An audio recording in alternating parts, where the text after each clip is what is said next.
ൊക്കെ വരും. ഇതുപോലത്തെ ലൈഫ് എന്താ പറയാ, ഒരുപാട് ഡിഫറെന്റ് ആയിട്ട് ജീവിക്കുന്നുണ്ട് ഈ ലോകത്ത് ഒരുപാട് ആൾക്കാർ. അപ്പോൾ ഞാൻ ഓരോ ദിവസം വ്യത്യസ്തമായ രീതിയിൽ ജീവിക്കണം എന്ന് വിചാരിക്കുന്ന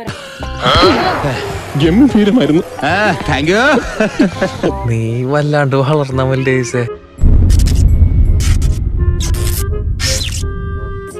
ഈ ഡ്രസ്സൊക്കെ ഞാൻ അയച്ചാലും ഈ കളറ് പോണെങ്കിൽ കുളിക്കണം, ഇവിടെ ആരും കുളിക്കൂല. ആരാണ് ചോദിച്ചത്? എവിടെയാണെന്ന് വല്ല ഓർമ്മയുണ്ടോ? അത് ഓർമ്മയില്ല. അത് തന്നെയാണല്ലോ അതിന്റെ പ്രശ്നം. ഹായ്, എല്ലാവർക്കും പുതിയ എപ്പിസോഡിലേക്ക് സ്വാഗതം. കുഞ്ഞിരാമ ശരിക്കും നോക്ക്, നിനക്ക് മനസ്സിലായോ? ഞാനും ഹിംബ ട്രൈബിലെ ആളുകളുടെ പോലെ ഒരു സാധനം തേച്ചിട്ട്, അപ്പൊ ഞാനും എന്റെ വസ്ത്രം എല്ലാം അയച്ച് അതുപോലെ തേച്ച് അവരുടെ കൂടെ ഇവിടെ ജീവിക്കാൻ കൂടെ ജീവിക്കാൻ വേണ്ടി പോവാണ്. അങ്ങനെ ഇനി എന്തെല്ലാം കാണാൻ കിടക്കുന്നു. അപ്പൊ അതേ വസ്ത്രം കഴിച്ച് അവരെന്തോ ഒരു റെഡ് സാധനം ഉണ്ട്, എങ്ങനെയാന്നൊക്കെ നമുക്ക് നോക്കി നോക്കാം. എങ്ങനെ ഇതിനിടയ്ക്ക് അങ്ങനെ ഒരു സാധനം ഇറങ്ങി. അതെ, അയ്യോ ഇത് പോവില്ലേ, ഇത് പോയില്ലെങ്കിൽ പണിയാവും കേട്ടോ. ഇത് എന്റെ കാലിലൊക്കെ ഇടുന്നു. ഒരു പൊട്ടൻ ചെക്കൻ. ഇവന്റെ ബലഹീനത മനസ്സിലാക്കില്ലല്ലോ. അയ്യോ സീനാവും, ഇത് പോയില്ലെങ്കിൽ എന്താവോ എന്തോ. മോശമായി പോട്ടോ,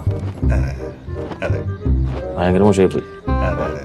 എന്റെ യാത്രയിൽ ഞാൻ ഇതുപോലുള്ള ഒരുപാട് എന്താ പറയാ വ്യത്യസ്തമായ ആചാരങ്ങളൊക്കെ അനുകരിക്കാറുണ്ട്. അതിന്റെ ഭാഗമായിട്ടാണ് ഇതും. അവന് ശരിക്കും എന്ത് പറ്റിയാണ് പക്ഷേ? നേരത്തെ കുഴപ്പമൊന്നും ഉണ്ടായില്ല. ഈ TV റിയാലിറ്റി ഷോയിലൊക്കെ പോയി ഫ്ലാറ്റ് ഒക്കെ സമ്മാനം കിട്ടിയ ഒരു കഥയല്ലേ നമ്മൾ കേട്ടിട്ടുള്ളൂ. എലിമിനേഷൻ റൗണ്ടിൽ പുറത്തായതിന്റെ ഷോക്കാ കുട്ടിക്ക്.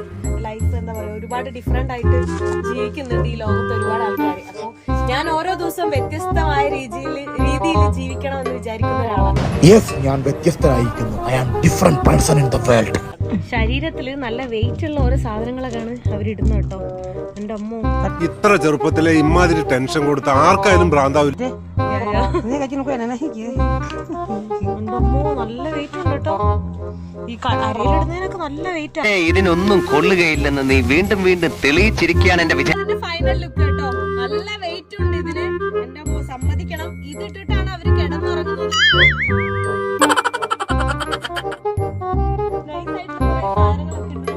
ഇതെല്ലാം പശുവിന്റെ ഒറിജിനൽ ആയിട്ടുള്ള തോടിയാണ്. അവരുടെ വസ്ത്രം കണ്ടോ, സൈഡെല്ലാം ഇങ്ങനെ സൂക്ഷിച്ചു നോക്കണ്ടടാ ഉണ്ണി, ഇത് ഞാനല്ല. മ്യൂസിക്കലി യൂട്യൂബ് ഇൻസ്റ്റഗ്രാം സെൻസേഷൻ ആണ്. കണ്ടന്റ് ഇട്ടപ്പോ വൈറലാണ്. എന്ന് വെച്ച് അതിന്റെ അഹംഭാവം അവനില്ലട്ടാ. ആളൊരു പാവാ. എല്ലാവർക്കും സന്തോഷമായല്ലോ. എനിക്ക് സന്തോഷമായി. എല്ലാവർക്കും